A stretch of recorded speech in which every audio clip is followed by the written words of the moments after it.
So to understand how to multiply a rational expression, okay, a big fraction, I guess we should first look at a not big fraction. So let's talk about multiplying these. You probably know that multiplying is numerator times numerator and denominator times denominator. But if we do that, we're going to end up with some big numbers that we're going to have to reduce afterward. So let's go ahead and let's factor these things. Let's break this down into factors, and then let's take a look at what we're left with after we break it down into factors. So 15 is 3 times 5. 14 is 2 times 7. 21 is 3 times 7. And 25 is 5 times 5. And now, if you know that all of my numerators are all multiplied, you could really put them in any order. Okay, same thing with the denominators. And if you wanted to, you could really just draw this fraction bar all the way across with the multiplication. But we do something that I like to call RAM. Okay, and that stands for reduce at multiplication. So when it's multiplied, I can reduce anything in the left fraction, numerator, with the denominator in the left fraction or the right fraction. So you see this 5 right there? That will cancel out with one of those 5s. You see that 7? That will cancel out with this 7. Reduce at multiplication. Okay, anything else reduce in the numerator? No. So let's put it back together. What do we have up here? What do we have left? We have a 3 times 3. That's going to be 9. And in the denominator, we have 2 times 5. That's going to be 10. Okay, and you can check this in your calculator.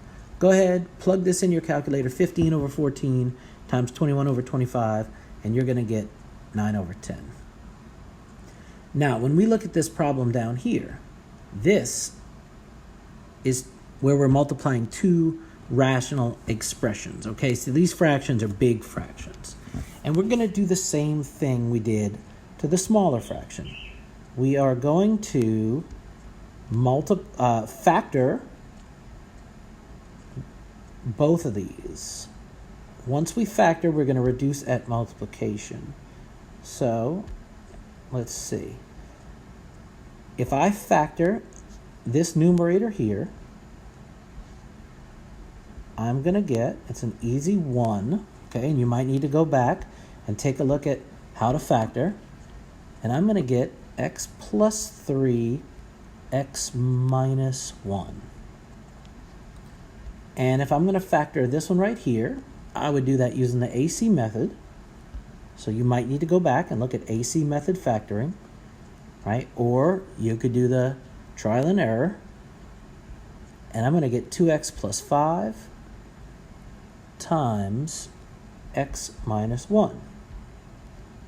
All right, let's factor this numerator and this denominator.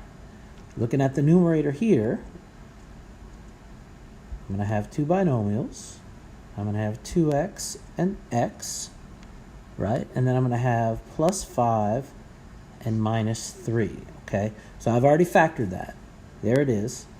And then difference of two squares. Oh, man, they love the difference of two squares on these worksheets. This is x plus 3 and x minus 3.